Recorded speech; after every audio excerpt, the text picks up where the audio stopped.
There are those who live it, experience it. It's a world of spiritual experience for them.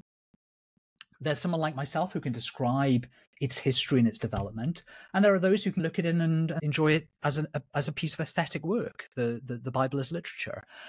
These three things can actually coexist quite happily and do exist for many people. And that, I think, is a helpful way to think about the way that the text has been constructed.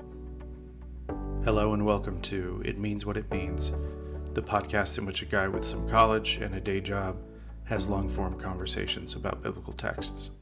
Today is Nathan McDonald. This is probably the longest interview I've recorded. I'm pretty sure it's the longest interview I've released thus far, so I'll keep it sweet and simple on the introduction. Reach out to me at itmeanswhatitmeans@gmail.com for any input, suggestions, or feedback that you might have about the podcast. Again, itmeanswhatitmeans@gmail.com. I hope you enjoy my conversation with Nathan McDonald. Nathan McDonald, welcome to the podcast. Thank you. It's good to be with you. This is exciting because this is a pretty dense book. But before we get going, can you tell the listeners a little bit about yourself? Yeah, sure. I'm Nathan McDonald. I'm the professor of the interpretation of the Old Testament at the University of Cambridge. I'm also a fellow at St. John's College. Cambridge has been a central part of my life. Or another way of looking at that would be I'm the bad penny that they can't get rid of. I was born about a mile and a half away, but I grew up in South Wales in the UK. I came back here as a student and then left again to go to Durham to do a PhD, then to St Andrews, then to Göttingen in Germany, and then back here to Cambridge. So this is my third time back, and my wife swears that if I try to move her out of Cambridge again, it'll only be in a box. Then why try? Just stay put. Best just to stay put, I think. Yeah, absolutely. The older I get, I don't want to try new food. I don't want to make new friends. And I really don't want to leave places I'm used to.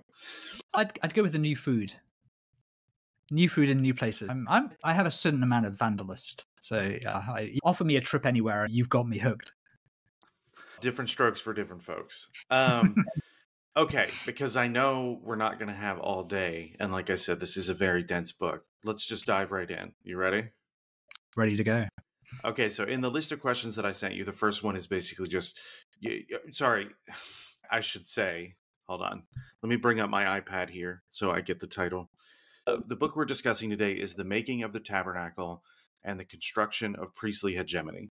So seeing as how your book is predicated on priestly hegemony, can you just start out by walking us through what that means, and then we'll go through how you're analyzing priestly hegemony? Yeah, thanks, Jared. It's a great question.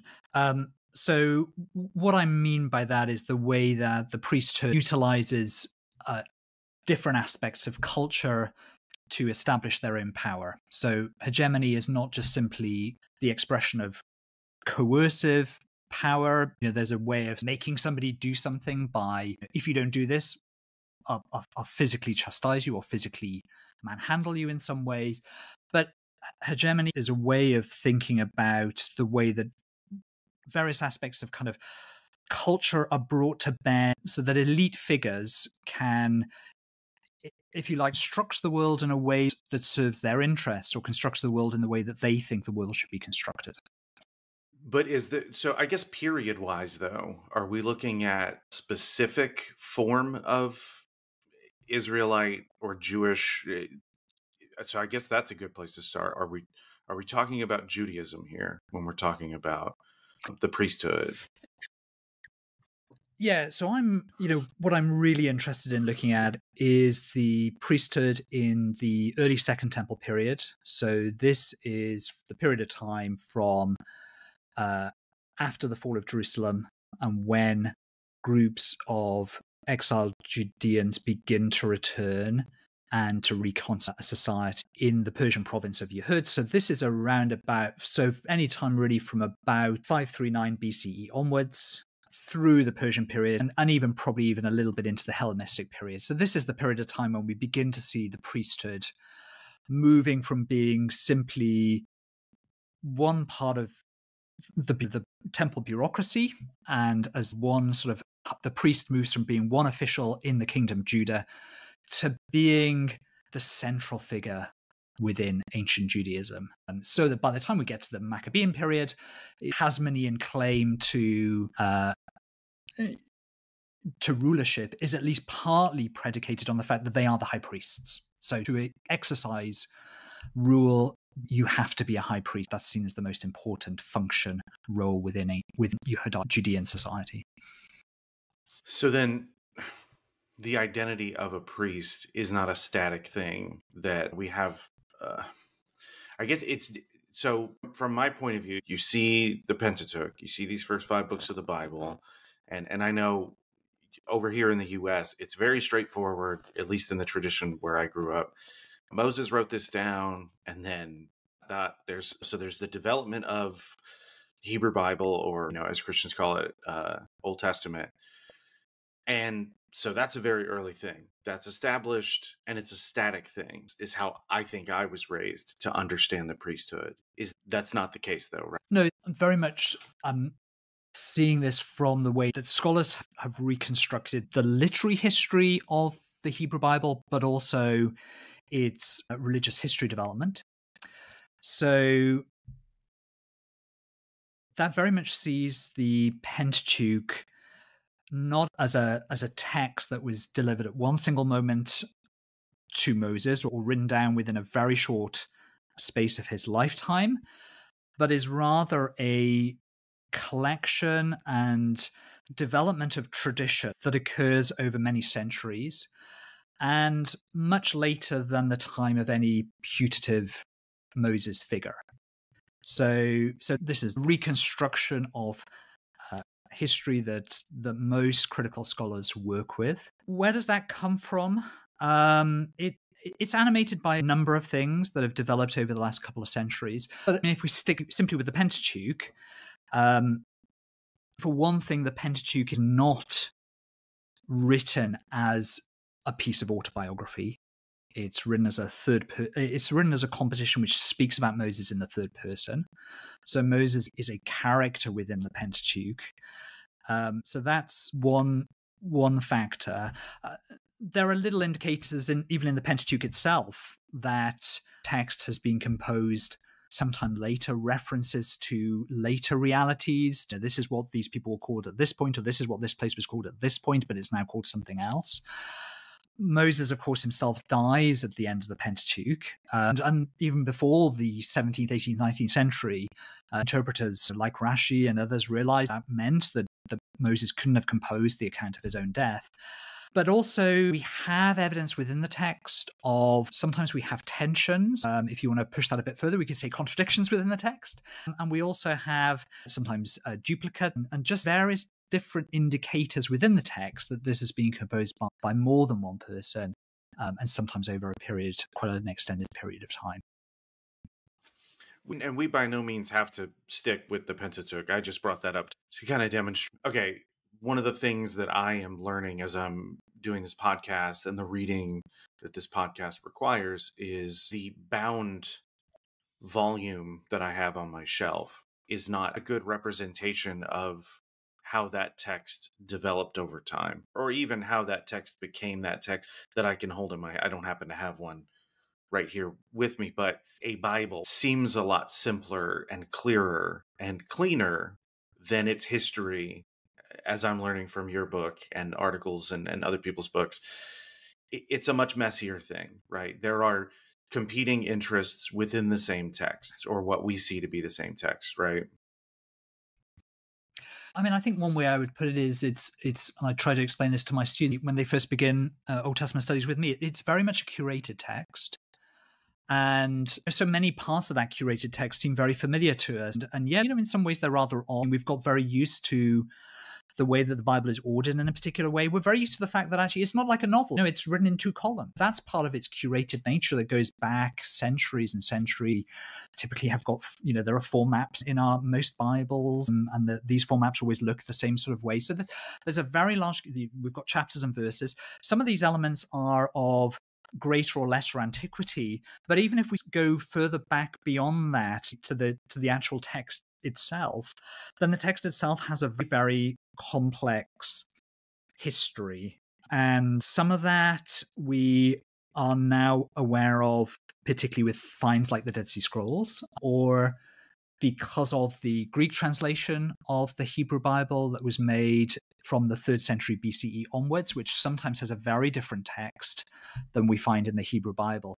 So all of those give us something of a small peep, just a small view into this complex history of development that the Bible seems to have had. And then scholars, using the internal evidence that the Bible provides, try to hypothesize about how the biblical text came together. The way that I tend to think of this is that, these are hypothetical models. They're, if you like, they're good to think with. They're not true or false in one sense. They're better models or they're worse models. If you're trying to make a model of the universe, it doesn't replicate the universe.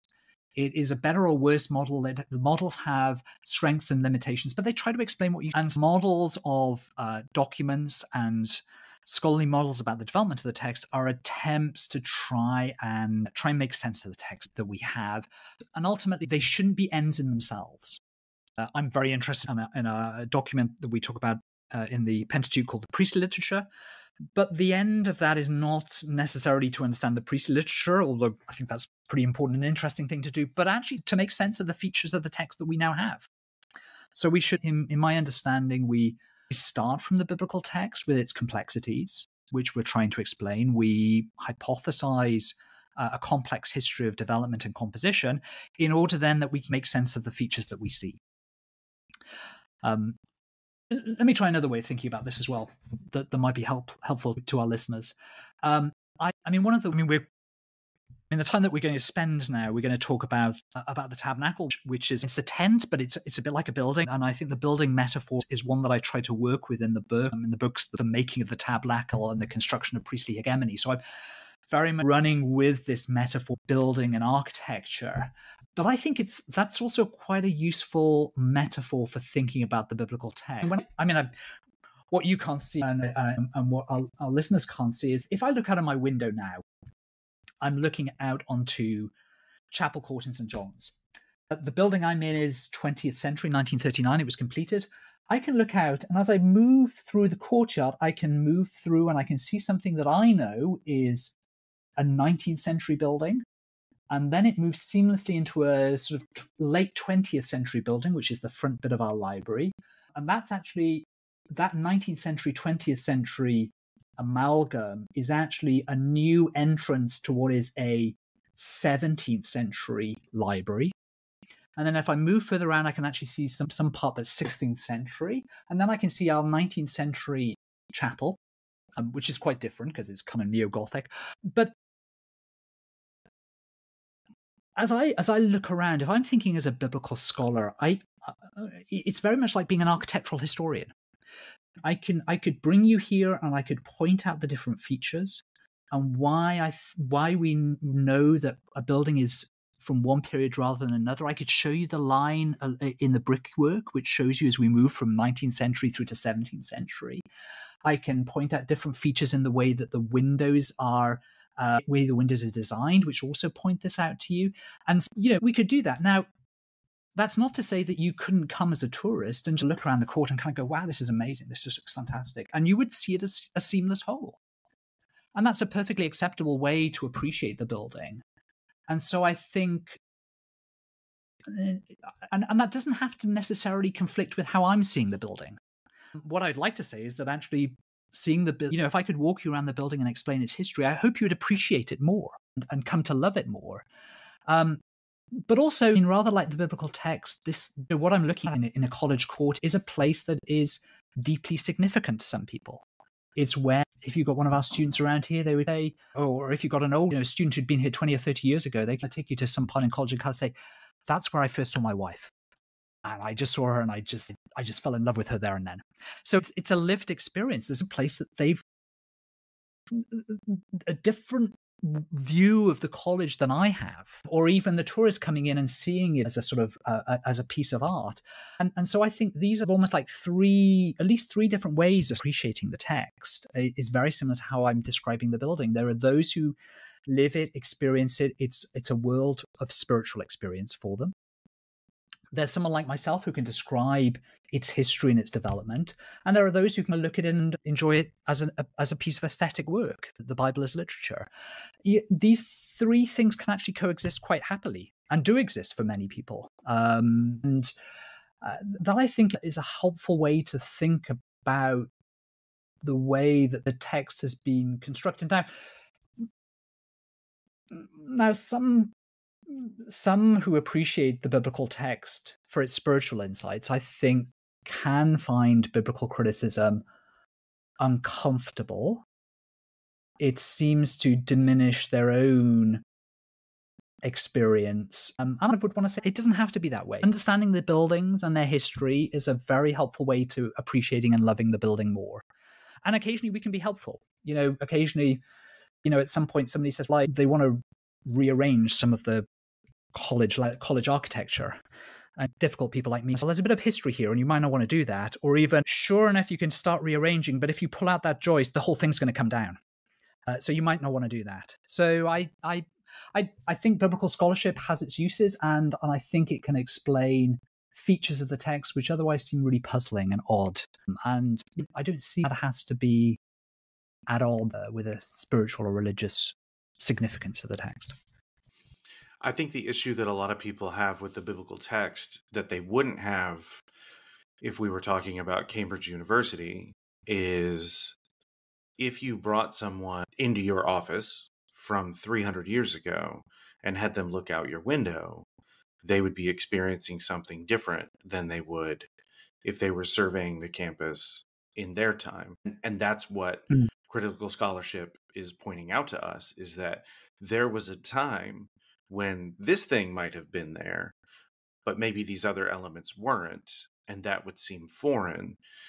And so the only use for that text is, if someone views the only use for that text as the significance it has to them, and that's their understanding of what Scripture is, they're not going to be able to cope with the idea that it was ever anything other than what it is now.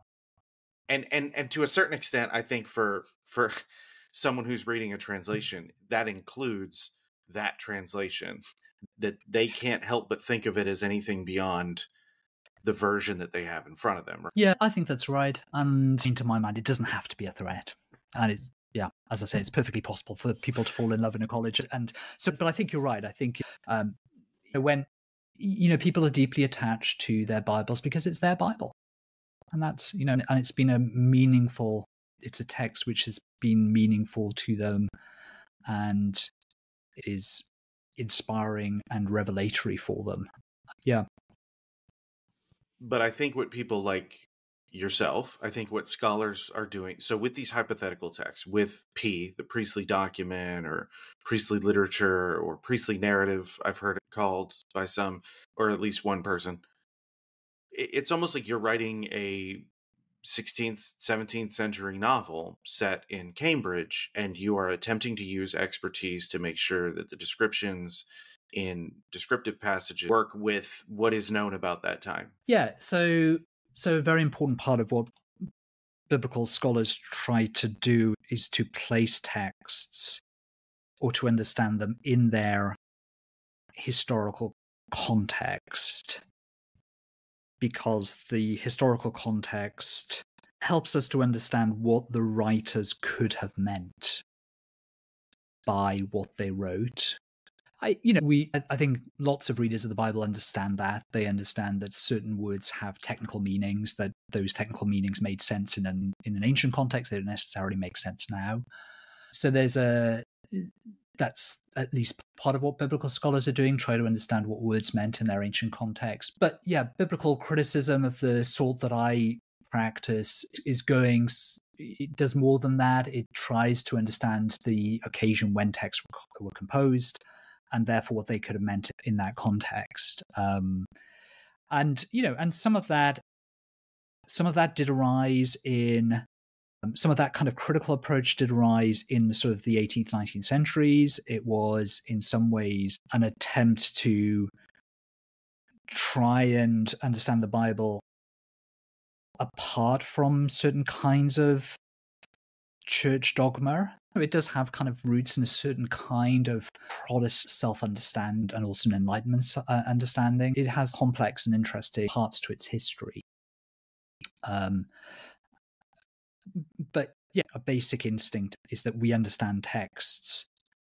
An important way of understanding a text is to understand it in its context, and a text looks very different and feels very different if we place it in a context 2 or 3 centuries later.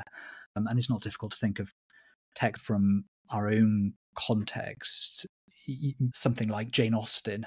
It helps a lot set Jane Austen in an 18th century context and not to try and understand it in a context of TVs and cars and radios and society is just very different. And if you really want to appreciate something like Jane Austen, you really need to you need to understand something of the world in which it was composed and the kind of social manners that Austen is gently parodying.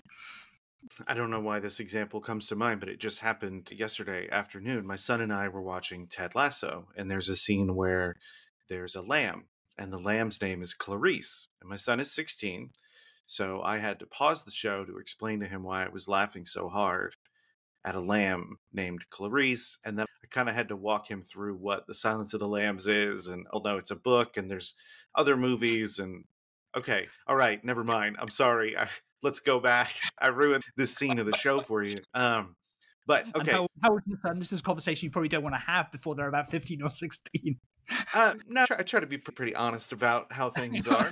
I want him to get jokes, but that's not even that long. That's not even Jane Austen long.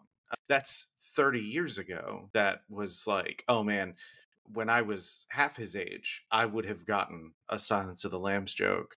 It just put in the middle of a show. I think they're better at putting kind of stuff like that, even in Pixar movies. But you know that I digress. So you guys develop these. I know there are different hypothetical documents for Hebrew Bible, New Testament, what have you.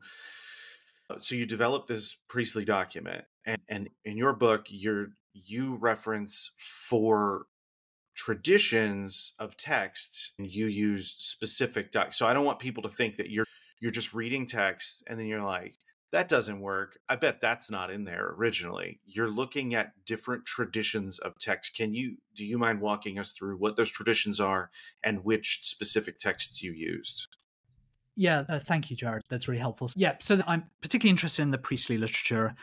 I mean, let's start there. Let's talk about that, and then we'll talk about some of the texts which throw up their own complexities. So the priestly literature is a hypothetical source within the Pentateuch. It's the one that has endured the most. There's lots of controversy, lots of things that biblical scholars agree and disagree about. The priestly source is the most secure of those things about which we talk about. So this is a hypothetical document that runs all the way from Genesis 1 at least to the end of Exodus, and on some accounts further.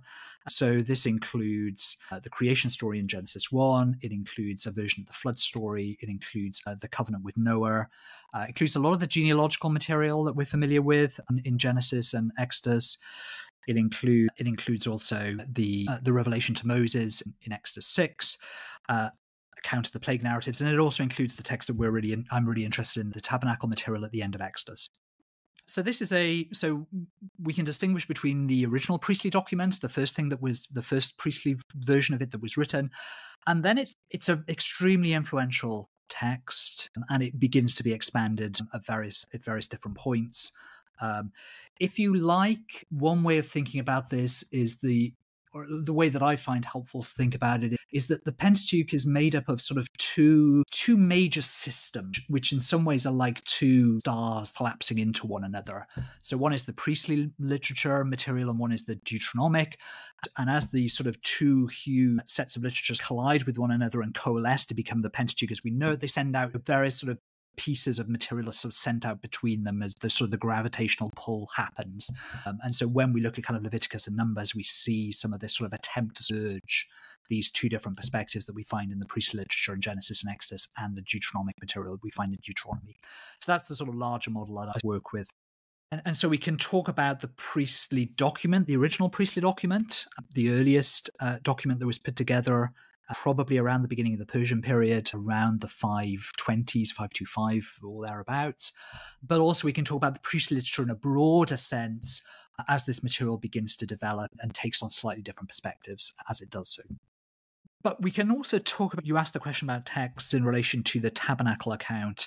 The very end of the tabernacle account is very interesting because we have at least at least four versions of the text that we're aware of, or at least are pretty much or semi-complete in some cases. And they differ from one another to some extent. So we have the Masoretic text, which is the Hebrew text that lies behind our English Bibles, and it's the version of the tabernacle account that most of us are familiar with. There's then a Samaritan version, which is slightly different than the Hebrew version that we're familiar with. It's also a Hebrew version, but it's written in Samaritan Hebrew.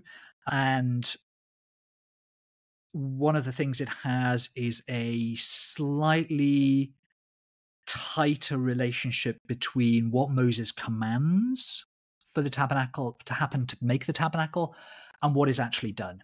So there's a slightly closer correspondence between what God says and what is actually done. But those two versions are fairly close to one another. We then have an Old Greek version and we have an Old Latin version. The Old Greek version is what is known often as the Septuagint.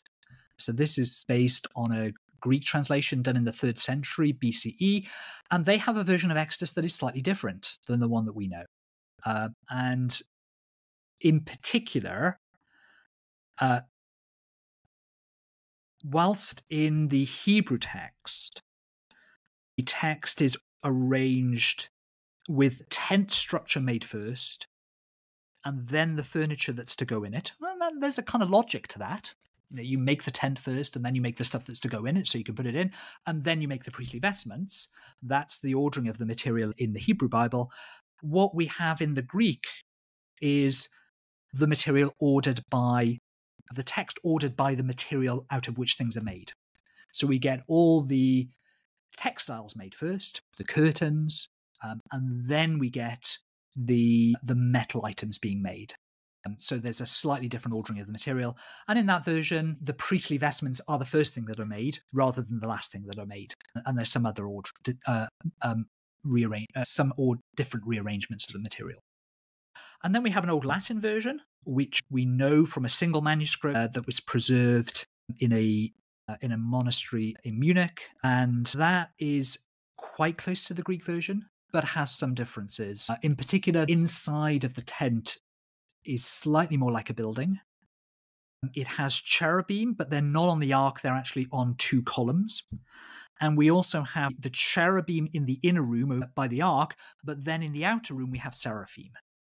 And this seems to be, to my mind at least, a way of bringing the tabernacle account closer to what we have in Isaiah 6, where if you remember Isaiah, he sees the vision of God in the temple and he also sees seraphim. Well, how do we explain that? This text in Exodus tells us the seraphim are in the outer room in the tabernacle. It's an attempt, it seems, to bring these 2 different versions together. So we've got these 4 versions of the text of the tabernacle, and I think there's a fairly good case for saying, well, at least 3 of them certainly we know go back to the Second Temple period, which is the Samaritan text, because we have some version of that from Qumran. The Hebrew text, which we also know from Qumran, is a Second Temple text.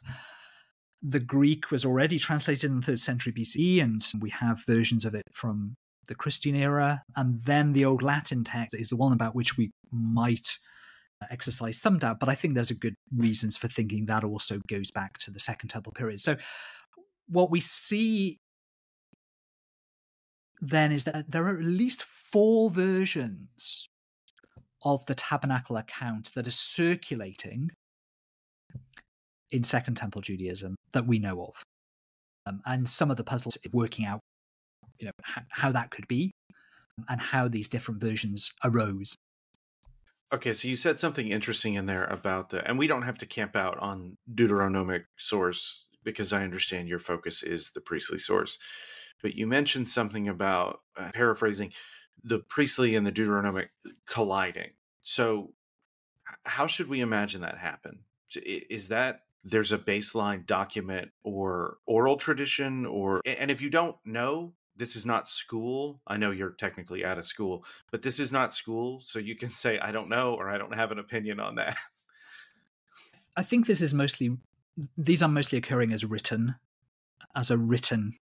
collision, since I use that metaphor. So you can change your metaphor if you're not comfortable with it. No, it's just a I'm podcast. kind of happy with that. Yeah, no, I'm happy to run with that. It's slightly violent, but well, collision doesn't have to be violent. But weaving.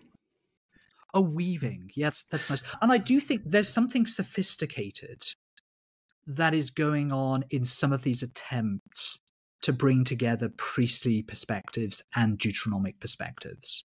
So they are, at least at early stages, they are two ships passing in the night, I think. The Deuteronomic literature has its origins probably much more in the court, in the legal world.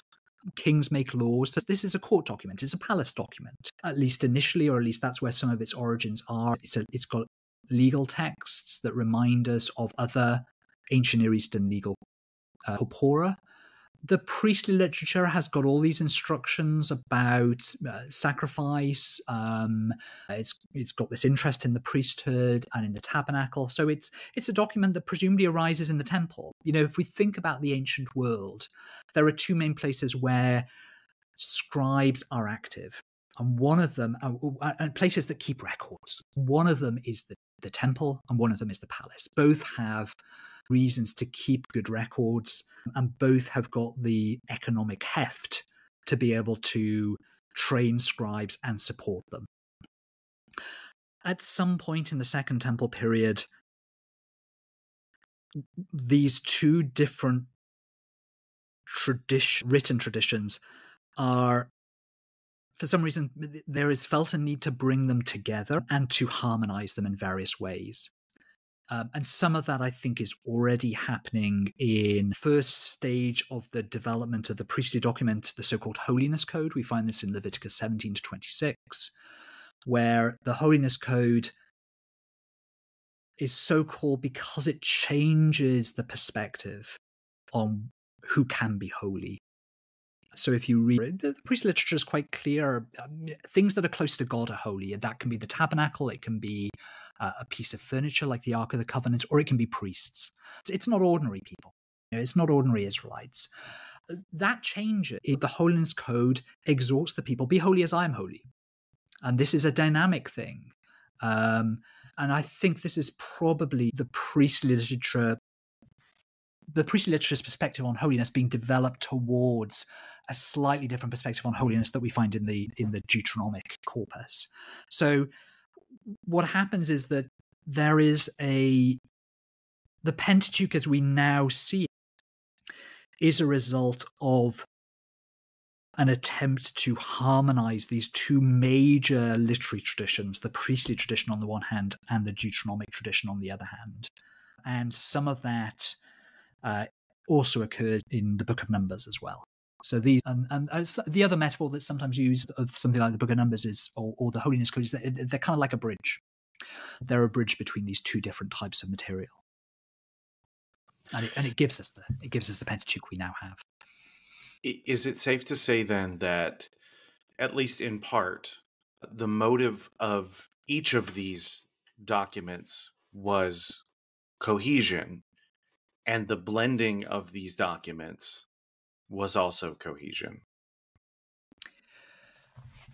Oh, that's a really fine question. I think there is a cohesive, harmonizing dynamic that occurs, particularly as these two bits of literature are being brought together. That can sometimes create, one person's cohesion is not another person's. And one scribe's sense of cohesion is not a sense of cohesion shared by another scribe. And bringing two really quite different pieces of literature together and harmonizing them is a really tricky task. Anybody who's sat in front of anybody who's ever done any form of bureaucracy and tries to bring documents together will know this. And there are different ways in which this is done in the Pentateuch, and sometimes some writers are more concerned about some areas of disagreement, and some are concerned about other areas of disagreement. So it's a messy process. It's a human process. It's a very messy process that we see in the Pentateuch. And it's, in some sense, you would say, if we look at some of the differences between the Greek text and the Hebrew text and the Samaritan text, some of those differences are very much as they try to smooth this process out, as they try to bring them into a better correspondence. Sometimes from our perspective, this doesn't seem to work very well. Different writers can end up can bring text together in certain ways, but create new problems as they do. I often, again, to kind of go back to my architecture metaphor, I sometimes imagine this a little bit like you see a crack in the wall and you get your plaster of Paris and you try to smooth it over. A few days later, the crack might have opened up again, or you might have made a bit of a mess of it, so you have to go back and put a little bit more on. There are certain places in the Hebrew Bible where that really happens, places that are very important to writers, and you can get some really messy attempts to harmonize or bring together texts, particularly at boundaries where these cracks are very prominent. A classic example of that is the transition from Joshua to Judges. Poor Joshua, he has to die more than once at the end of Joshua and into Judges because different scribes seem to be trying to both kind of create a smoother transition between the books, but are also trying to make their important points. And that sometimes creates something that, from our perspective, is rather messy, or at least from my perspective, is it gives us lots of really interesting evidence of scribal activity as they're trying to make this text more neat and more organized. So, because there are so many texts that you go over in the book, is there one that, I was about to say, if you were having a conversation with someone and you had to give the one, but you are having a conversation with someone, so what's the first place you would go that best illustrates the kind of development, or that you can point to, that in your analysis you could say, look, what we're seeing here is not a static identity of a priestly class. We're looking here at this text and it best represents that there's a transformation that happened over time. Let's go to an example which really nicely illustrates some of those features that you're asking about, but also is a feature that I think readers of the text may not have appreciated themselves, and so therefore it may be of interest to people. So a passage that I find very interesting is the account of the priestly vestments in Exodus 28. So Moses is commanded to fabricate a wonderful wardrobe of clothes that Aaron is going to wear when he does his priestly service. And we have plenty of sort of illustrations as artists have tried to imagine what this would look like. So the high priest has this sort of very long robe that he wears. He's got a breastplate with stones on it, 12 stones. He's got a gold plate on his forehead. He's got a turban as well. So he's got this sort of wonderful garment that he wears when he's doing his priestly service. Now, the one detail that I want to go into that illustrates this process of development is the names of the sons of Israel. So this is a really important idea about the vestments. The way that the vestments are described is that they're made of exactly the same material as the tabernacle. And Alice Mandel has done some really interesting work on them and highlighted the way that what that means is that the high priest sort of blends into his surroundings. On the one hand, he's camouflaged. When the priest enters into the tabernacle and God looks out, he doesn't see the priest because he's blending in. But there are a few exceptions to that. And one of those is that the inscriptions on Aaron's forehead And the names of the sons of Israel that are on the gems that Aaron is wearing do stand out because they're different. So that when God looks out at the priest, he mostly doesn't see the priest's body. What he does see is the writing.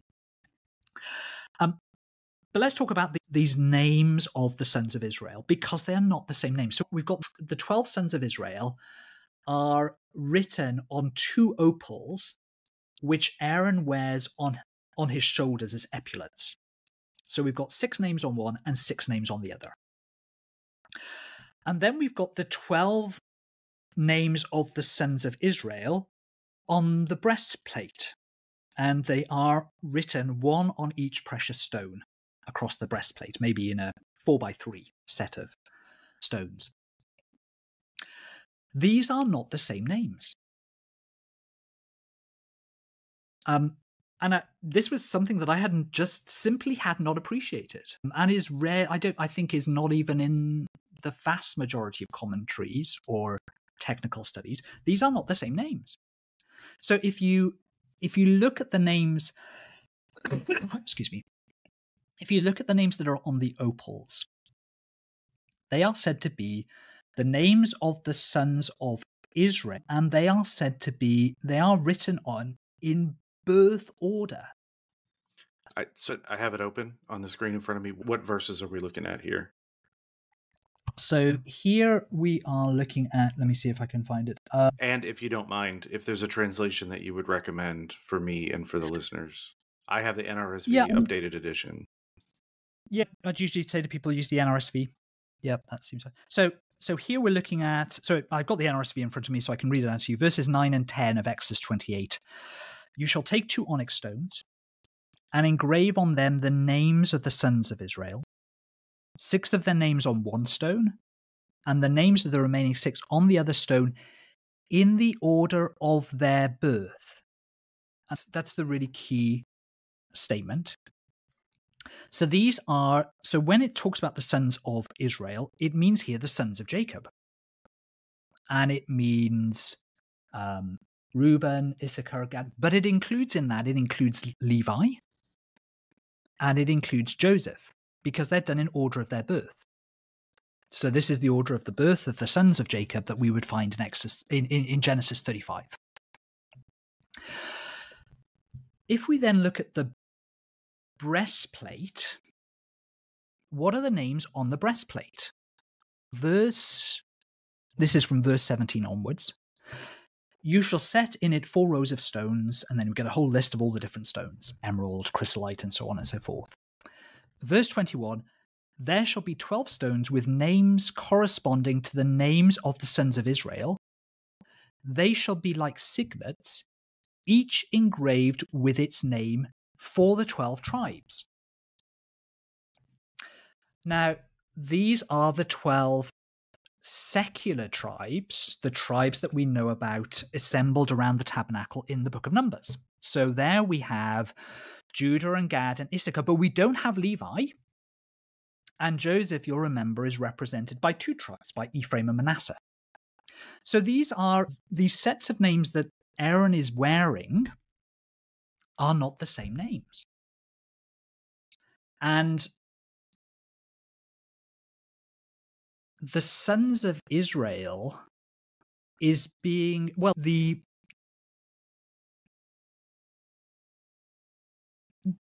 its potential double meanings are being used by the writers, and I think we're going to have to talk about writers here, in 2 different ways. So what I think we've got here is that originally, in the original priestly document, and I think this is a really important part of the original priestly document, and that is becoming more and more apparent to me as I've worked a little bit more on this material since finishing the book. The sons of Israel is used in the priestly document as a really central pivot point for connecting 2 origin traditions of Israel. This is an idea from Konrad Schmidt in Zurich, that there are basically two origin traditions that have been united by the priestly literature. There is the origin tradition of the patriarch, Abraham, Isaac, and Jacob. These are a family that is basically autochthonous. They live in the land. This is one origin tradition. The people of Israel were people who lived in the land and trace their descent back to Abraham, Isaac, and Jacob.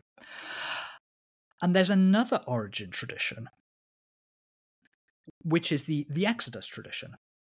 The Israelites are outsiders. They were enslaved in Egypt, and they came out in the miraculous events of the Exodus. And the priestly writer is, in this understanding, the first writer who unites these two distinct origin traditions, makes them into a single origin tradition, with the patriarchs being the ancestors of those who went down to Egypt and who were then brought up with a miraculous deliverance. And the transition point in which that happens is right at the beginning of Exodus, and this is notoriously thin. Famously, we move from 72 people go down with Jacob into Egypt, and then you turn over a page and get to Exodus chapter 1, and bang, there are whole people. 2 million of them have just appeared. And that transition is done in Exodus 1 through the sons of Israel. So at the beginning of Exodus 1 verse 1, you get, these are the names of the sons of Israel, and then you get listed Jacob's sons, Reuben, Simeon, Levi, Judah, Issachar, Zebulun, and so on. And then by the time you get to verse 7, the sons of Israel is shifting.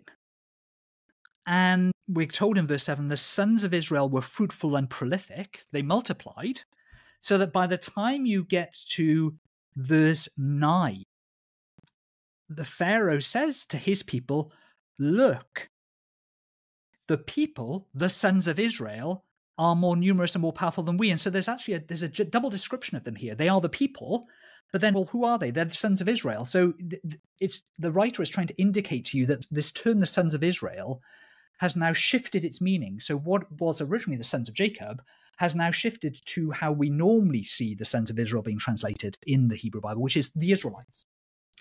And so the pivot between these two origin traditions has occurred through this quite almost thin connection.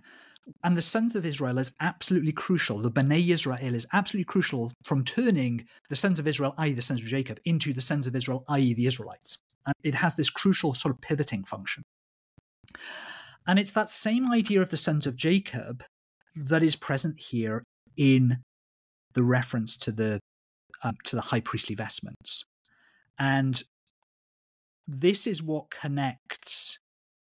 This is then a very important idea within the priestly literature that's connecting together the patriarchs in the past, the sons of Israel, i.e. the Israelites who came out of Egypt in the Exodus, and now here in the Israelite cult, in the tabernacle worship, this is connecting to Israelites now in what they do in worship. So there's this kind of crucial kind of thread that's being linked up in the priestly literature, going from patriarchs to Exodus to the readers in the present who are represented before God by having their names written, the names of the sons of Jacob on the vestments. So this is the linkage through. But at a later stage, another writer is using that ambiguity of the term sons of Israel, Bnei Israel, to talk instead of the tribes. And this is a later understanding that we find, for example, in the book of Numbers, where we have this sort of idea of the secular tribes assembled around the tabernacle. So that would be my example. Both, I think, a really, really interesting textual detail that has not really been noticed before. One that is absolutely crucial, I think, for understanding the purposes of the original priestly writer, but also one that illustrates the way that we can see development in the text. We can see the text shifting a shift in the understanding of the text. But also one last thing is the way that the text when we talk about the development of the text, we are we're talking about something that is really strongly interpretive. So whoever is expanding this text is, if you like, expanding it by offering an interpretation. Well, what do these sons of Israel mean? Well, on one level, you can see them as the names of the sons of Jacob. No, but here, let me give you another way of reading this text. And they expand the text in that way and shift the understanding in really interesting ways. It's a process of growth and development, but it's also a piece of scribal interpretation. So just to clarify real quick. So this is a thing that I noticed when I was like 15 that, yeah, it is pretty weird. So Jacob has 12 sons, and among them Joseph. But there are also 12 tribes. Extracted from that is Levi, because Levi doesn't get any land, right? Or that tribe doesn't get any land. They have a job to do. And so you take Joseph's 2 sons, and they're like half tribes, but that's 12. So on the shoulders, you've got the sons. So that okay. And on the breastplate. So it's 2 forms of representation. So I don't know if your Houses of Parliament are intended to represent the United Kingdom differently, but I know for us, our lower and upper houses respectively are meant to represent in different ways. There is one that represents the people and one that represents each state. So it's kind of like, here's a democratic conglomeration that's supposed to represent the people as closely as possible, and one that's supposed to represent these political units. And I understand that analogy only goes so far, but you're saying in this text there is an act of interpretation, an assertion being made by blending these 2 things in this wardrobe. Is that correct? Oh, I love the analogy to the 2 houses of the US, of the government. That's really, I like that. That's really interesting because these are slightly different. I would say that the onyx stones are the original one. So the 12 sons are the original part of Aaron's wardrobe, and it's been expanded. We can partly see that. Because what has happened is that originally the breastplate had a different kind of meaning before it had this expansion. So there's another clue to this. So the priestly vestments are very interesting because each item of the priestly vestments are given some sort of instrumental significance. They do something for Aaron or for the people. But the breastplate has a double meaning. You see that right at the beginning. The breastplate is described in verse 15 as, "You shall make a breastplate of judgment." Now, what does that have to do with the tribes? Kind of doesn't really. They don't really work together, and that's very clear by the time you get to the end of the section on the breastplate, because the breastplate is given 2 different meanings. So you get verse 29.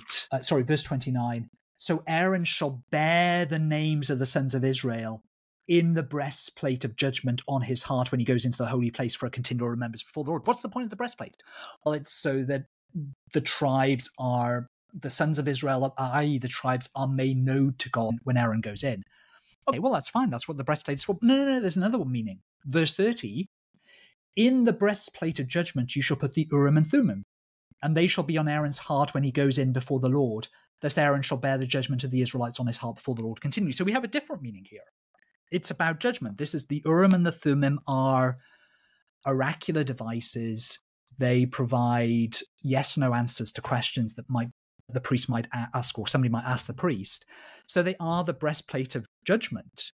But this is a slightly different meaning. So what we have is that originally the breastplate of judgment, the breastplate was actually a breastplate of judgment. That was what it did. It was the place where the Urim and Thummim were kept. And its meaning, its significance has been expanded, and it's been given a second meaning or significance. So this is the other sort of clue that you can see there to the way that the text grown and expanded and been given a greater significance. This is, in terms of kind of rituals and sacred objects, this is not necessarily something that might surprise us. Important. You ask people about important ritual occasions or important ritual objects, like vestments or a chalice, You ask one person what they think it means, and they might give you one account. You will go and ask the priest or the vicar or whatever what they think it means, and they'll give you another account. You go and ask another worshipper, and they'll give you a different account again. So, import objects very often do accumulate different meanings. And we can actually see that in the text here. What I want to suggest also is that there is a kind of what we might call a diachronic element. So that there's a way in which we can actually see that this is expanded in time as one significance has been appended to the original significance that the breastplate had.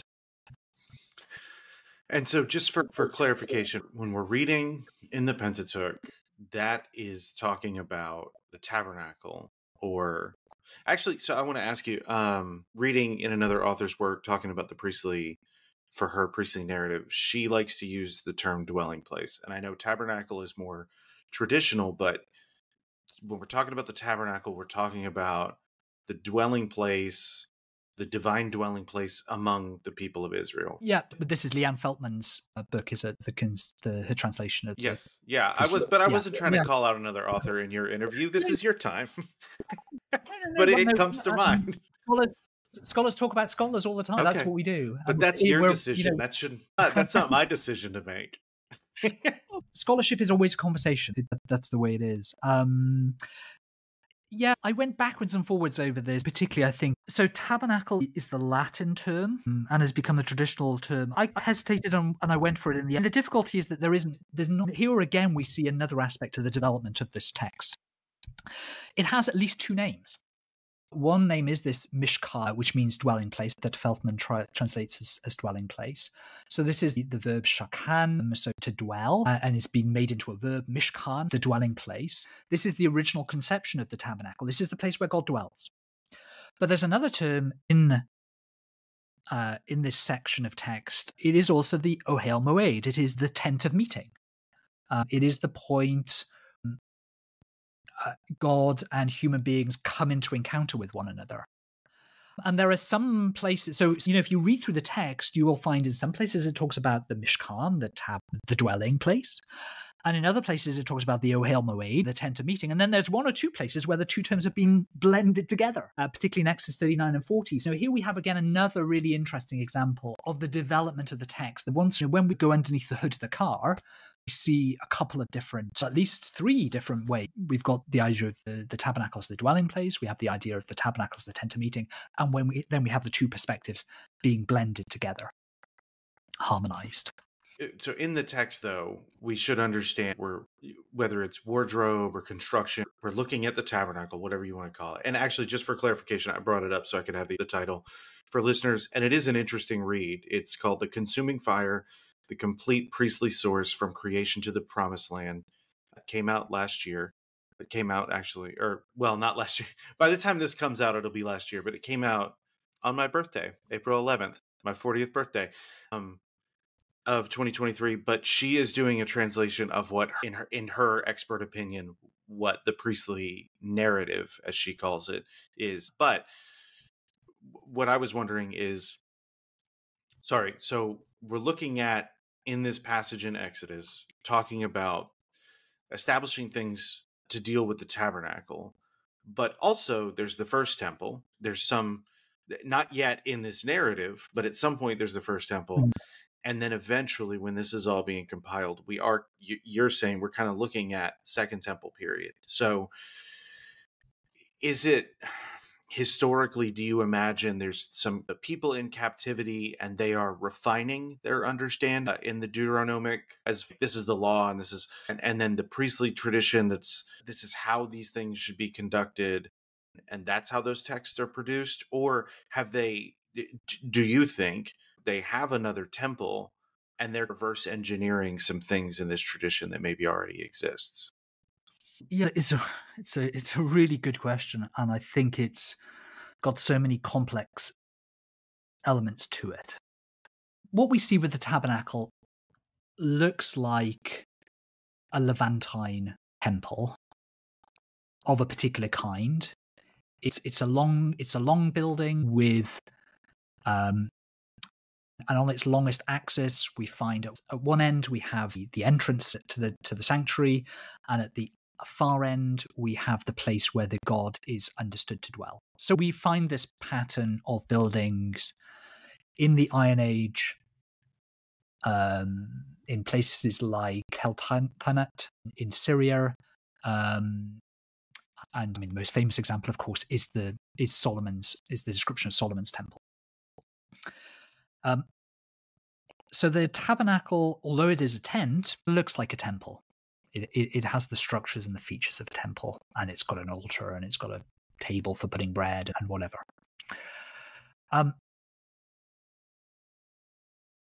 It was in the 19th century that scholars begin to click that it was not that the tabernacle preceded the temple, but rather the temple that preceded the tabernacle.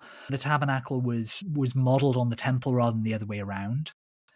And that begins to lead scholars towards the question, when would you do this? The thing is, you start writing about the tabernacle, you start writing about temples precisely at the point that you lose them. This is the time that you start writing them down. And so I think that's there's quite a persuasive element to that account. It's particularly in the exilic period that this account of the tabernacle and maybe some other accounts of the temple, we find one at the end of Ezekiel of a new temple. But it's at this period that these literary descriptions begin to take place. You don't need to write it at an earlier period because the temple is standing. I mean, who needs to describe something that's standing? You do so when it's been destroyed, but then it becomes through the Persian period when the second temple is constructed and then becomes operational.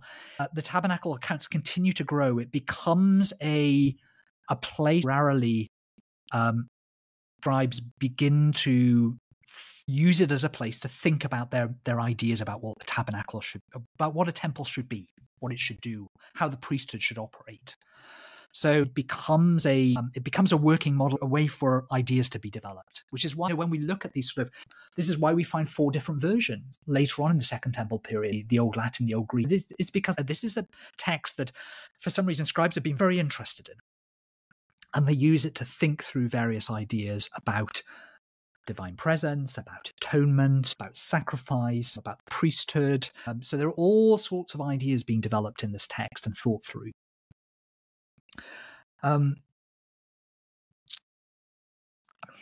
This is the point where I've forgotten what the original question was. No, that's okay. That's fine. I talk a lot, so it's okay. Well, get so far with what you're thinking, and then, oh, wait a minute, what was the original thing?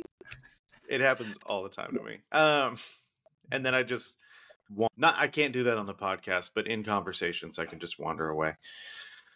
So you mentioned Levantine temples, 1, and then 2, you talked about you don't need to write about, you won't write about temples. Okay, so that makes me think there are analogous temples and analogous situations of people losing their temples. Is that the case? In that surrounding, in the Levant?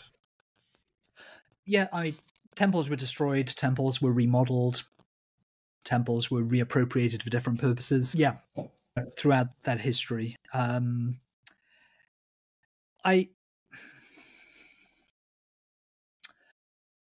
I think one of the interesting things about the tabernacle that I want to emphasize is that it's a really fascinating text because we might say that from the very get-go, it's a text that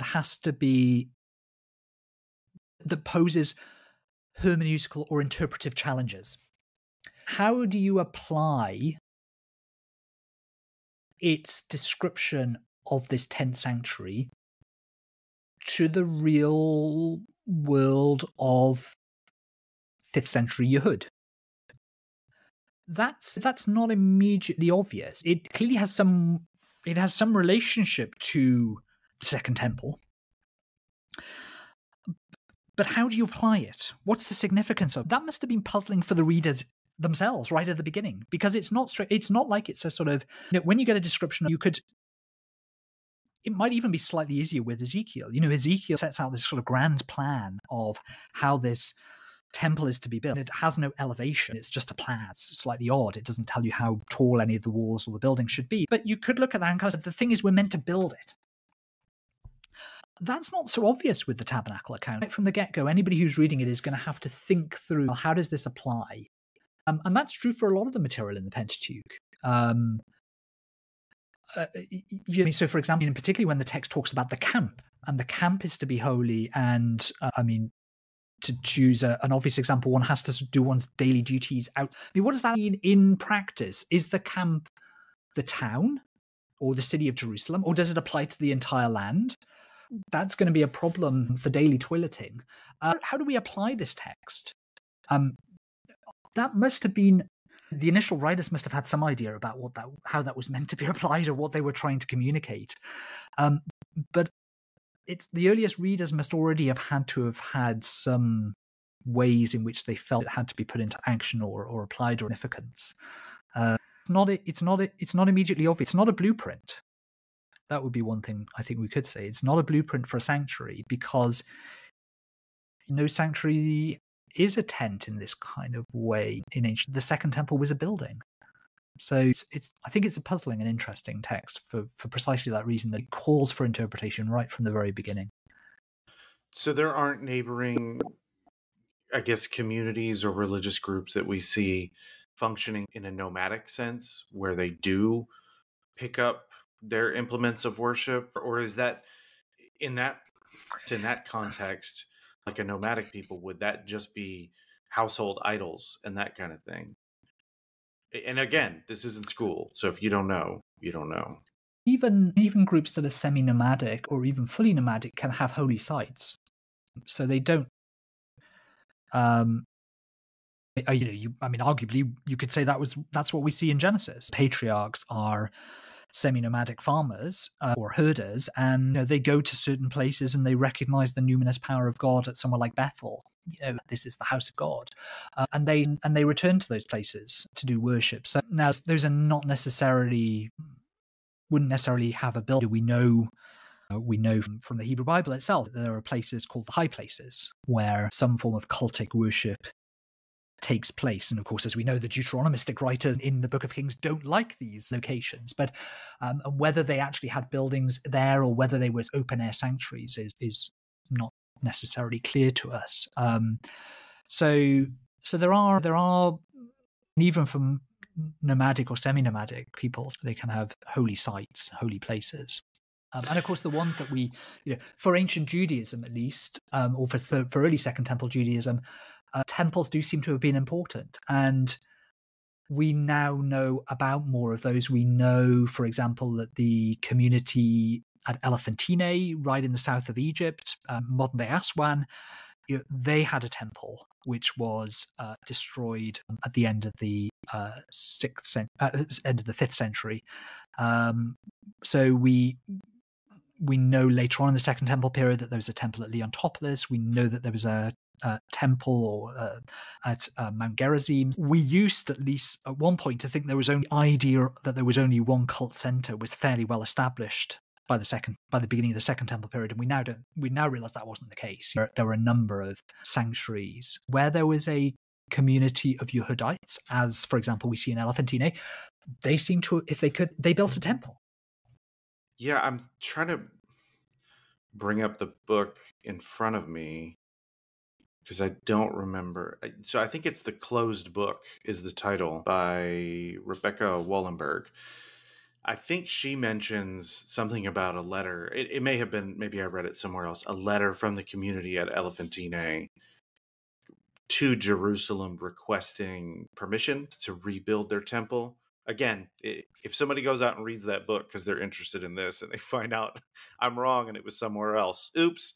But that I think, pointing out the idea that there were Judaisms, even in this Judaism constituted by some kind of sacrificial system, right? Like we know today there are different denominations or iterations of Judaism in the same way that there are Christianity. But I think to acknowledge that in the ancient world there were, and I was realizing as you said that, oh yeah, I remember reading that thing. Yeah, they had temple structures. They probably were of people who were settled, and this idea of cultural succession and development over time is probably something I need to toss out. And in the ancient world and at this period, worship means sacrificial worship. It means sacrifice of some sort. Now, what happens in Elephantine, it seems, is that because of the difficulties with their Egyptian neighbors, that eventually animal sacrifice at Elephantine comes to an end, but incense offerings continue.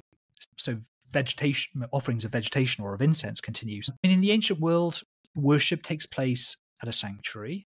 There can be various other rituals that take place at a sanctuary. There can be you do pilgrimage to a sanctuary. A figure of a god or a sacred object may be processed. We know of those from various different ancient Near Eastern cultures.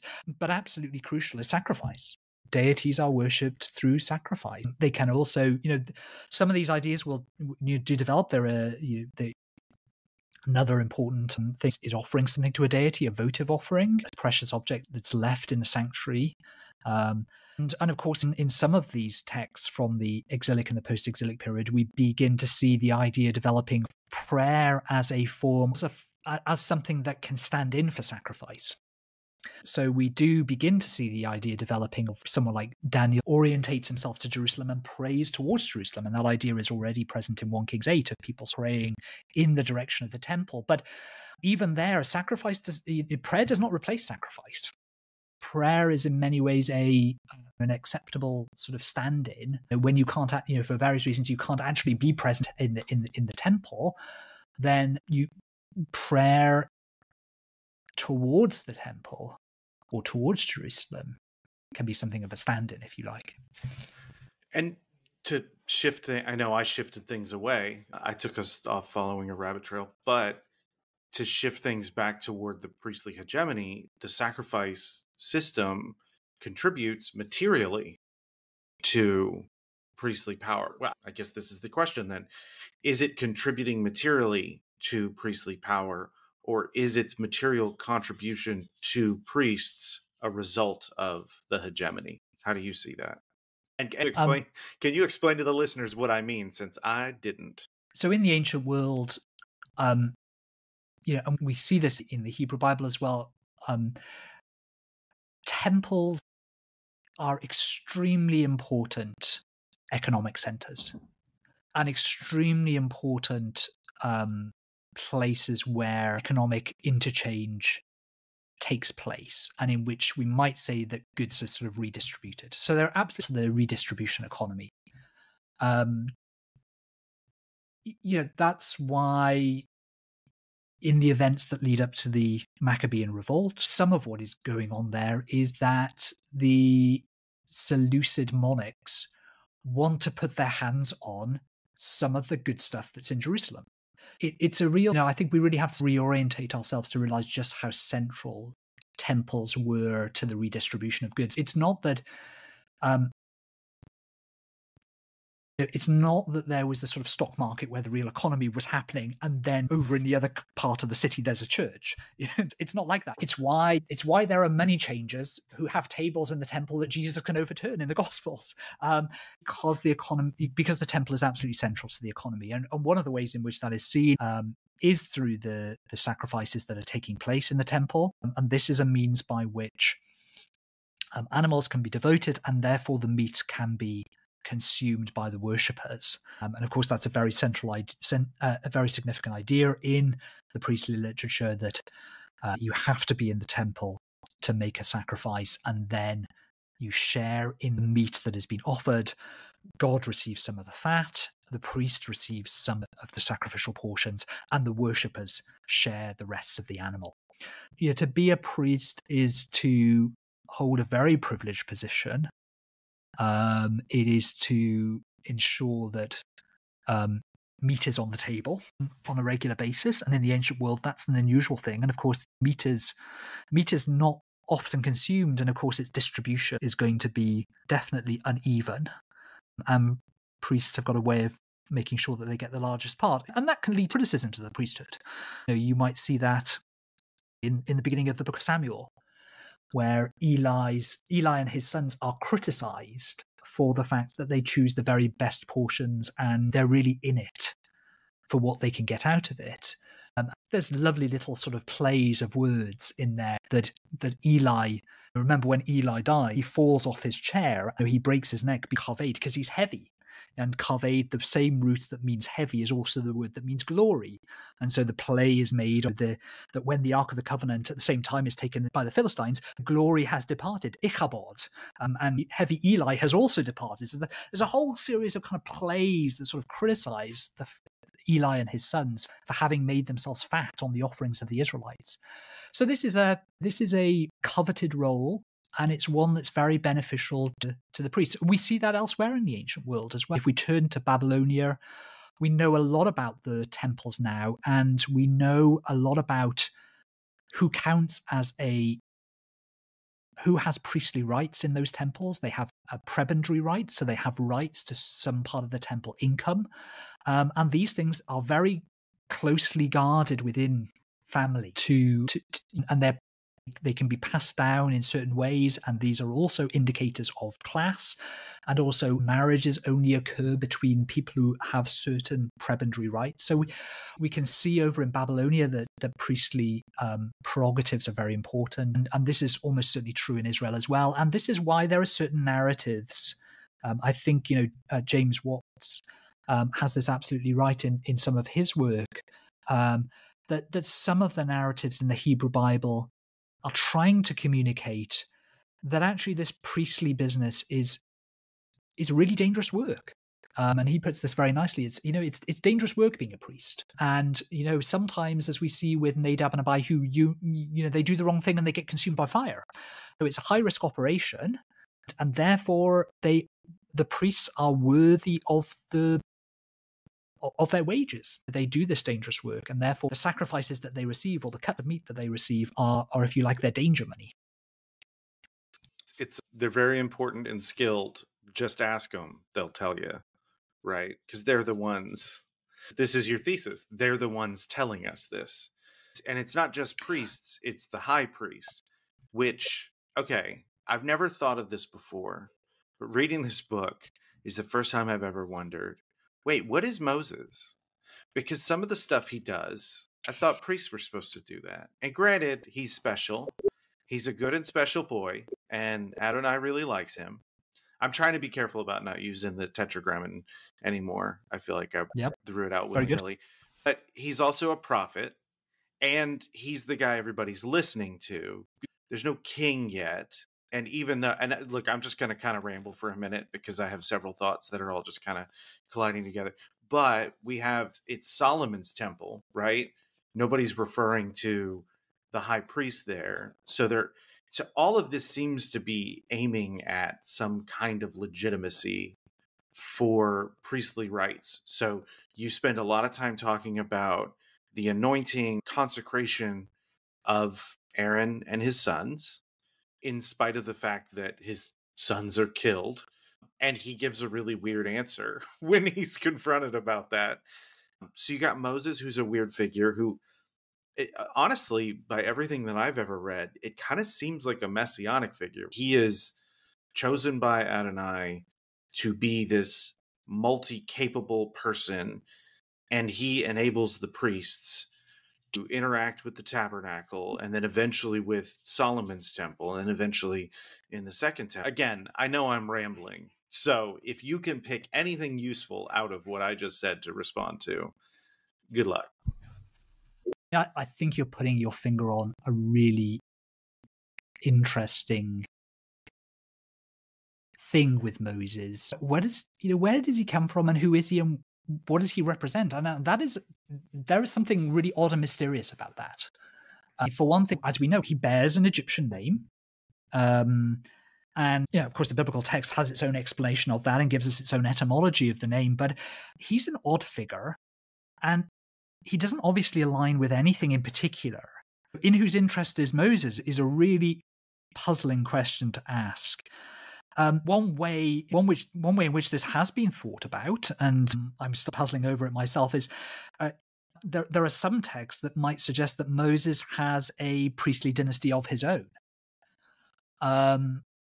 In particular, at the end of the book of Judges, in Judges 18 verse 30, we have a text which has all sorts of strange and funny complexities about it. But we have the cult set up in Dan, an idolatrous cult, from the perspective of the writer of Judges 17 and 18. And we are told that up in Dan, which seems to have been an important temple site in the Iron Age, in the Kingdom of Israel, we are told that Jonathan, son of Gershom, son of Moses, well, is it Moses? The text reads Manasseh, but in the Masoretic text, N sound is, the N letter is elevated, and it looks like this is a sort of a rereading of the text. So that originally it said Moses, but then somebody says, wait a minute, you've got this family of Moses, this esteemed figure, and his sons are leading an idolatrous cult in Dan. So somebody's put a nun in to make it, no, it wasn't Moses. No, it was Jonathan, the son of Gershom, the son of Manasseh. Moses' reputation is kept intact. But it looks as though we may have a tradition being reflected here where the priestly dynasty up in the city of Dan claims descent from Moses.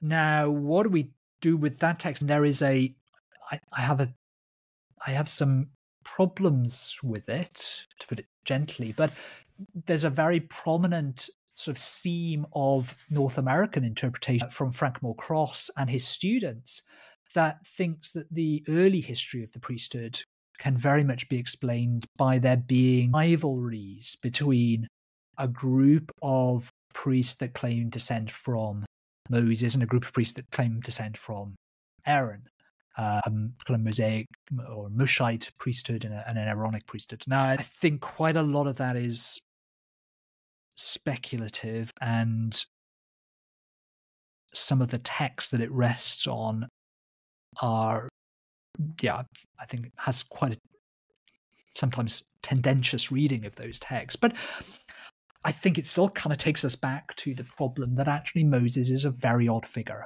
I think Cross and others are really putting their finger on this problem and just highlighting the way that Moses is such an odd figure. What does he actually correspond to in ancient Israel? He looks sometimes like a prophet, sometimes like a lawgiver, sometimes like a king, sometimes like a priest. What is he? And where does he come from? Where does he begin? How does he go back that deeply into Israel's traditions? That in itself is a really puzzling question, which I think scholarship is not entirely certain about. But I think your questions are asking all the right sorts of interesting questions, and you're putting your finger on the fact that Moses is just a very puzzling figure. And he doesn't obviously have an institutional location, we might say, in ancient Israel. In some ways, Moses comes to an end with Torah is his institution. There is a level of the text in the Torah that wants to say Torah is the Torah of Moses. There is no one after Moses. He's unique. And Torah is his own only and his lasting legacy. He has no institutional follow through. In some ways, you look at the end of the Pentateuch, and the Pentateuch's trying to say that who's the successor of Moses? Well, on the one hand, he gives you a song, which you have to remember, and on the other hand, Joshua is the successor, and on the other hand, there's a book that he's written that's also a successor. Moses is repeatable. Could it just be that Israel is his successor? At very least, his legacy. Yeah, if he leaves the text behind, that's a thing that people have to engage with. If anything, if biblical text, and honestly, it doesn't matter if you stop at the Hebrew Bible, keep going into the New Testament. The whole point is, in spite of what I, as a 21st century, born in the 20th century, as a 21st century American, kind of have this understanding of a book in my lap when I'm sitting in a group of people. But it really is, most of the history of these texts, is about communities engaging with them. And to go back to the political metaphor I was using, build coalitions. I try to explain that because we don't really pay much attention to your politics. So it's so confusing when you hear, the Tories and Labor lost, but the Tories couldn't put together a majority. So what do they do then? Well, we don't understand that, because if they go work with the Liberal Democrats to build a coalition, we already have those coalitions within our parties. But we're already doing that. So when you point that out to Americans, they're like, oh, okay. So the real combativeness happens within those coalitions. So to take I'm just thinking Baptist church because that's where I grew up. There is an interpretive struggle happening within a community, and it doesn't really have to be that much bigger than that community. And it certainly is not isolated to an individual. And I think there's a little bit of deception, again, to having the text bound in the way that we do, like it is any other book, and yet still treating it like it's not any other book. Does that make sense? Yeah. I mean, the funny thing about the Bible is it's not like any other book, and in some ways it is like any other book. It's the most unusual book on so many levels. Yeah, I mean, whenever we're reading the biblical text, we have to be, we are widely aware of, or it can enhance our readings to be aware of some of these dynamics that could be sitting behind the text, as well as being, I think, a little bit cautious about just how much we do know about them. I'm somewhat, one can end up overusing certain kinds of explanations. It's at least a little bit about what sits behind my cautions about this sort of idea of a kind of Moses priesthood and an Aaron priesthood. Is just it can be too easy to see this always as a sort of form of political infighting, and there's in some ways the book is its own ways trying to find different kinds of models to that as well, that don't just always set up groups in opposition to one another. That there may be one should never sort of sieve away these really important political dynamics, but they can be much more kind of complex and nuanced and variegated than we realize, and sometimes an overly oppositional framework is unhelpful. I mean, one example that I use within the book is to think about the role of the craftsman. There's a significant handing over of, we might even call it power, to the craftsman. The craftsman can make things, and the text is quite clear that you don't want to have priests doing that. There's a story that tells you that Exodus 32, the story of the golden calf. Aaron decides to do the craftsman stuff and make something. When Moses disappears up the mountain and doesn't return, and what does he produce? He produces a golden calf. So there seems to be almost, the writers are making a deliberate contrast between, you really don't want the priests getting calluses on their hands. All sorts of problems result when you let them do that. It's a bit like me. Don't let me near the. We have people who do the practical jobs in the college. Don't let me anywhere near a lathe or a screwdriver or anything like that. I'll really just make a mess of it. On the other hand, we would have to say, within the text of and within the context of the ancient world, this is clearly hierarchy where, yes, priests craftsmen are being given a certain set of responsibilities and are being accredited with those abilities, but they're also being put in their place. The priests are the one who are dividing out the labor, and the priests are the ones who are getting the very best cuts. But there is a recognition of that. Some of what I was trying to wrestle with in the book is to provide an account of that very often power not pursued as a zero-sum game within the texts, but something much more complex is going on. Power can be accumulated whilst being divested. The priests are divesting some power to the artisans, but also in a strange sort of way, also accumulating it at the same time. They're creating a complex bureaucracy. They're creating a world in which craftsmanship is important, in which it has its place, and in which certain people are given a role in creating things. But also this is all being orientated towards the temple. And this is a very important notion of power, and I tried to use some theoretical models to get at this. The power can be created, and it can be and even talking about the construction of priestly hegemony does suggest the idea that it's not necessarily, we shouldn't necessarily see power as limited. There's a certain amount of it that can go around, but that actually by creating a complex hierarchy with different levels, and priests actually are accumulating more power and creating power and divesting it and accumulating it at the same time. It's interesting that you bring up power because I'm pretty sure I caught an Orwell reference toward the end. Did I not? Does some are more equal than others? Yeah, there's probably a quick reference. And Yeah. it's hard to resist. It's such a lovely phrase. Well, and power was a major theme in his work. I think more clearly and probably eloquently in 1984. But I remember reading that in high school. And it's of all the themes you could extract from this, it's power, and they own that. But for Napoleon, and it's a weird thing to say, these priests would be the equivalent of the pigs, because that is an insulting thing to say about Jewish or Israelite people. However, 4 legs good, 2 legs bad, we're all equal, but some of us are more equal. And that really is what the priests are saying. And also the idea that when we start doing the work of a craftsman, sometimes things go wrong. And that, I don't know, that just seems like a clever trick that something like Tom Sawyer would pull on somebody. That they're avoiding the manual labor and thus cementing their place in the hierarchy. I don't think you were undermining. I think that bolsters the point, and some are more equal than others. Yeah, and in some ways I was trying to find a different way of moving past a sort of an impasse that appears. I mean, two people we've both mentioned at earlier points in this interview, sort of Jim Watts and Leanne Feldman.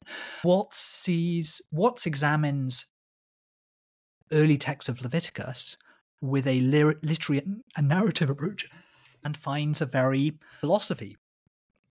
Leanne Feldman examines exactly the same text with an almost identical method and thinks that this literature is highly democratic.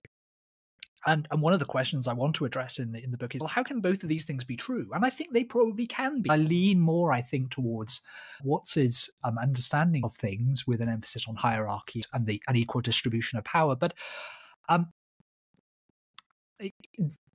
place is created for everyone in this system. Everybody has a place, even if they are just simply assembled in the courtyard of the tabernacle to view everything, which is where most of the Israelites are. There is a sort of, the people are being given a role and are being called to witness. So I really wanted to say, how was it that both Feldman and Watts could read the same texts with very similar methodologies and end up in completely divergent positions? How can the text both seem to be very hierarchical, but also to emphasize democratic aspects? And I think it's because this is really well-written literature, and it's about hegemony. And it's about the priests accruing power to themselves by saying to the people, all in this together. That when I go in, when there's into tabernacle, he's bearing your names. He's not bearing his own name, he's bearing your names. And in that way, it is about the people, but it is also really about the priests. So is it really well-made literature because of or in spite of it kind of being designed over time by different groups of people representing different sets of interests? I think it can be both. I mean, biblical literature is communal literature, and it is written by communities over a long period of time. That's true pretty much of every book in the Hebrew Bible. It's very different from the New Testament, I think. But it has all that complexity, partly because we very often, as we've been thinking, or as we've been seeing, we're entering into a conversation that's happening in the text. So we see different voices, and they are harmonized. Sometimes they're brought into conversation with one another. Sometimes they're not. Some of the issues are not resolved, and they're left for us as readers to continue having that conversation. I mean, it's great literature in the sense that it just thinks about some really big issues. I suppose that's one of the things. The priestly literature is it engages with issues in a very different way to how we think philosophical or theological reasoning should happen. In descriptions of rituals, in genealogies. And yet it is, I think, and I become more and more convinced about this as time goes by, but maybe it's just me falling in love with the literature I study, but it has some of the most profound reflections in the Bible about a whole host of issues. whether we're talking about creation, the nature of humanity, the nature of our finitude and our difference from God, the nature of human weakness and sin, how something can be done about that, how human beings with all their limitations and finitude can go into the presence of a God who is holy and infinite. Priestly literature in its way is profound reflections upon all these sorts of issues. And I mean, I do think when you look at later Second Temple literature, whether it's Qumran or whether it's even the New Testament, so much of the New Testament, whether you're talking about the Gospels or the Pauline epistles or Hebrews or Revelation, they're all spinning around issues that first receive salience in the priestly literature. The nature of creation, purity and impurity, which are such key themes within the Gospels, the nature of atonement, the nature of sin, redemption. These are all issues that are absolutely central and receiving significant theological reflection within the priestly literature. And that's true of Qumran, and it's true of early Christianity, and it's true of early Judaism as well. So I do think one way of talking about great literature is to talk about literature that, yes, it's difficult, yes, it's challenging, but in terms of its sheer impact and influence on a whole series of later literature, you'd have to say the priestly literature is great literature, despite, or as you say, maybe because of its communal, scribal nature. I like that. I was kind of worried that you were going to give me a really simple answer, and you did not. So we're approaching 2 hours. So like I said, we can't do all day. This will end up being 5 different episodes, which I'm fine with. But at some point, one or both of us is going to have to go to the bathroom. So I guess transitioning toward the close, is there something you were hoping or wanting me to ask about that I didn't about the book? And I left a lot out, just for the listeners. I left a lot out. There's a lot in here. We've touched on a whole host of issues. I mean, the strange thing about this book is that I suppose because of the title, we've ended up talking about the tabernacle. We've not really talked about the ordination rituals, which is really the last third of the book, and it's actually where the book started. I sometimes forget where the book started. It actually began me trying to think about ritual change and ritual innovation, and that's one thing we haven't talked about so much. And that's still the original book that I offered to OUP was actually about ritual change. And when it developed into being something slightly different, I had to sort of go back. It's got a lot of this material in it, but actually it's become something else. But the last third of the book talks about the way that the priests are ordained for service, and the way that ritual is transformed and really appears in 5 different forms in the Hebrew Bible itself.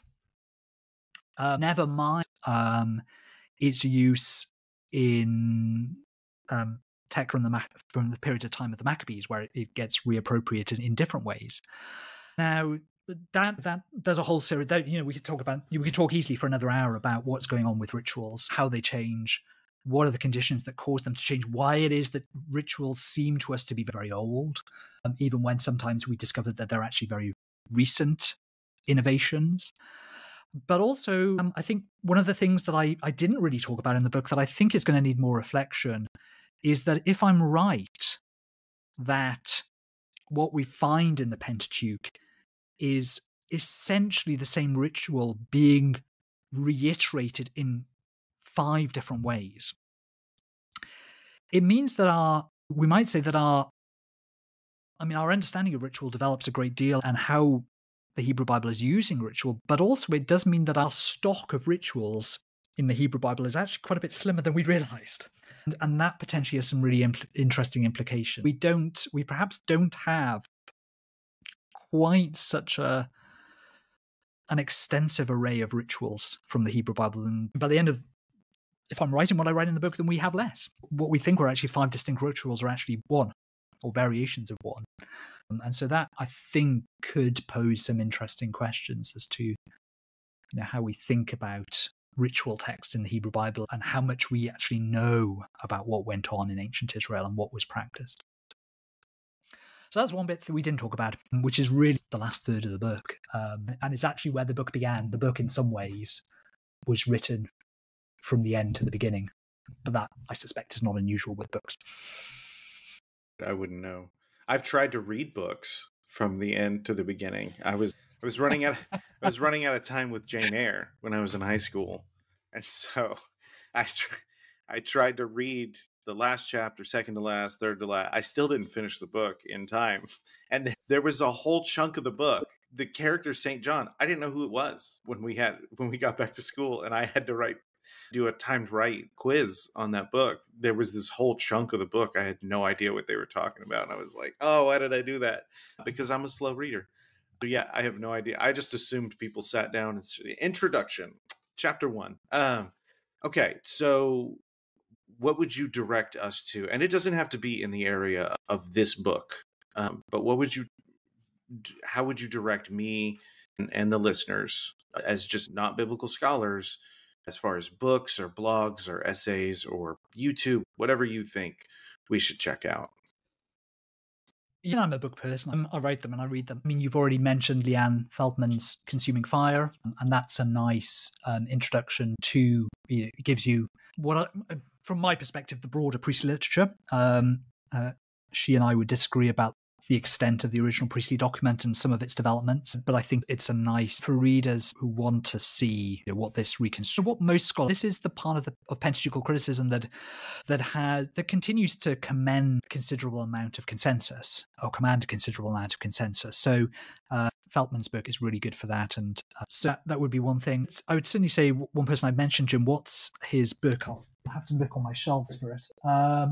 Ritual and Rhetoric in Leviticus, From Sacrifice to Scripture. I think if people want scholarly work, but also I think quite accessible, that's a really good one. I think particularly for getting to understand the book of Leviticus, which is a close book, both intrigues, I think, many readers of the Bible, but is also one where it both intrigues them, but also they just end up very confused by it.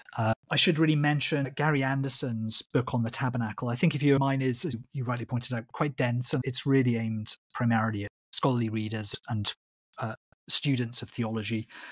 If you want something that's a bit more accessible, I would certainly say Gary Anderson's That I May Dwell Among Them, which looks at the tabernacle accounts a little bit more, I would say, to go back to that sort of analogy of architecture. I'm interested in how the building developed over time, and Anderson really gives us a tour of the buildings as they now are, and draws a number of theological implications from that, and connects it, as Anderson does, in a way that nobody else really does like he does it, connects it up to early rabbinic traditions, early Christian traditions, and does a lot of really interesting and thoughtful sort of theological reflections. I highly recommend that. I do so for two reasons. One is I got to read Anderson's work before it came out, and I really enjoyed it. But the other is that this book actually originated in a very real sense. It originated in a phone call with Gary back in the summer of the pandemic, where I had a very bloated essay, which eventually, in a very revised form, became those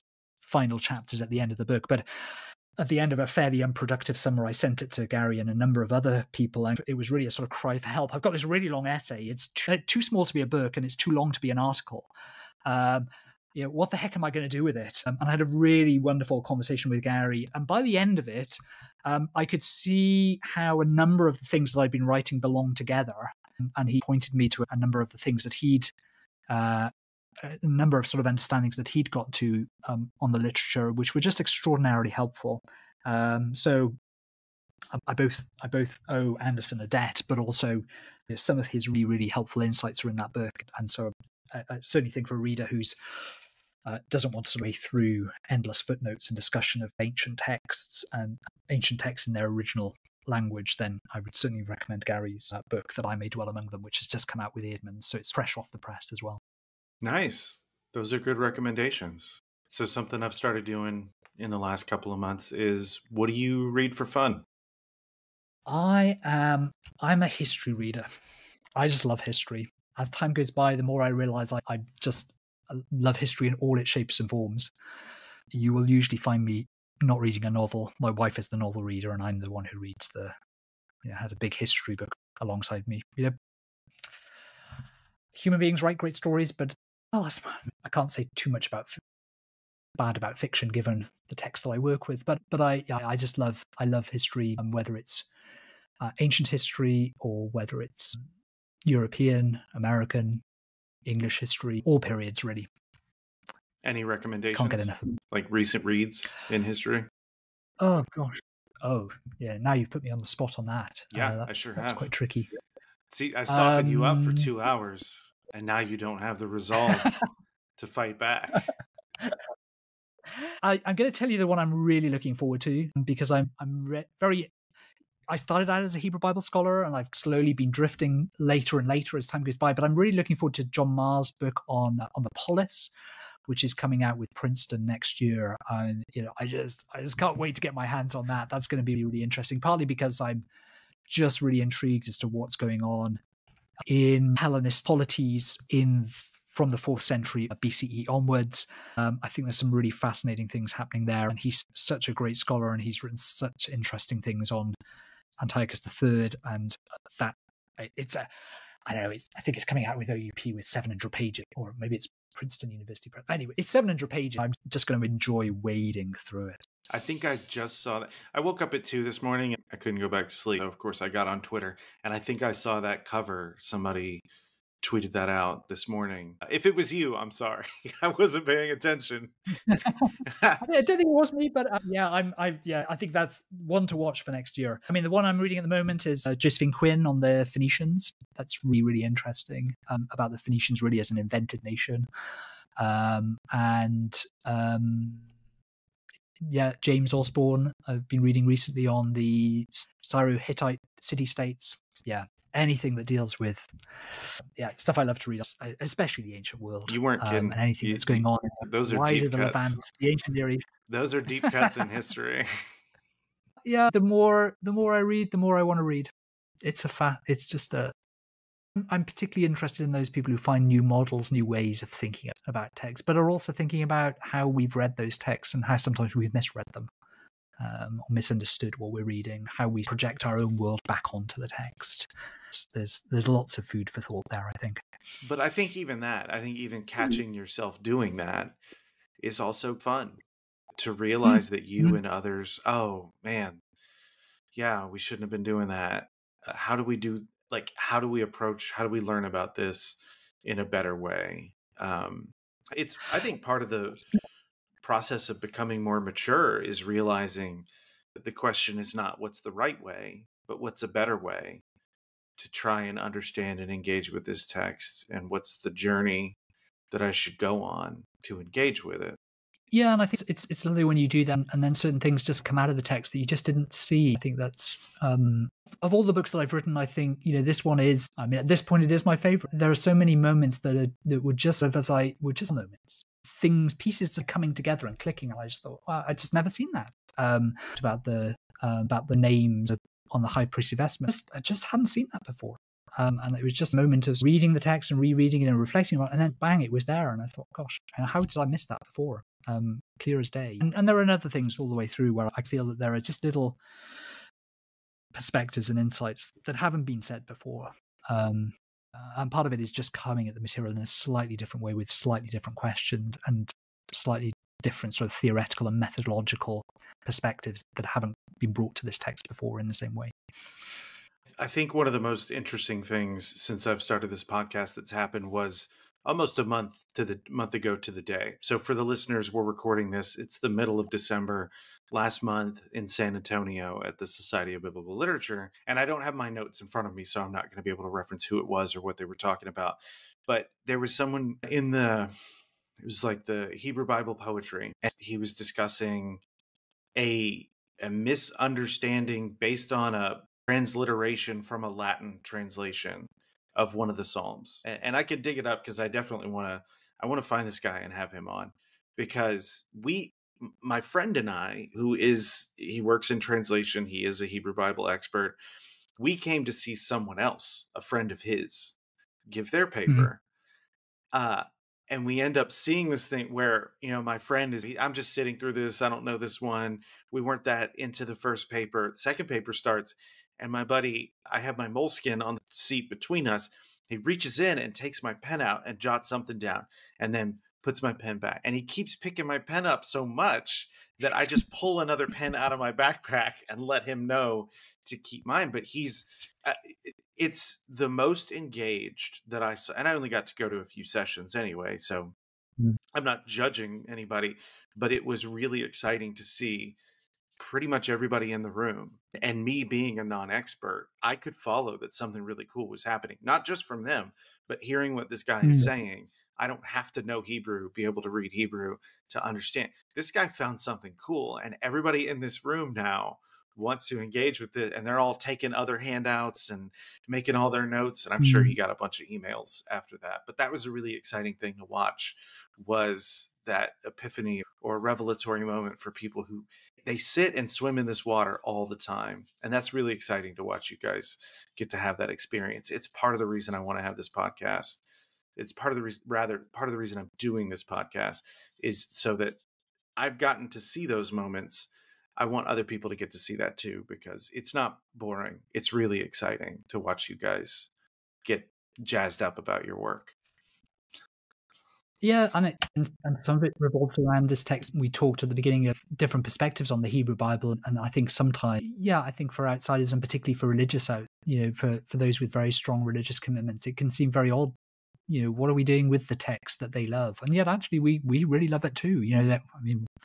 There are lots of very strange and sometimes difficult things in it, but actually, we spend an awful lot of our time with this text. And now there are these amazing moments of kind of seeing something we just never seen before. It'll take our breath away. There is something lovely and wonderful about that. I think that's a good note to go out on. So unless you have anything else, I'm going to call this one good. I think it sounds good to me. Thank you for being here. It's been great to talk to you. Thank you very much for having me. Thank you so much for listening. Please subscribe and rate the podcast on your favorite platform. If you are interested in following, supporting, or engaging with the podcast anywhere else, check out the link tree that I've hyperlinked in the show notes. I try to put episodes out as soon as possible for $5 a month on Patreon. So if there's something that I've announced or you've seen on social media, just know $5 a month, you can listen to every episode that I have edited. And take care.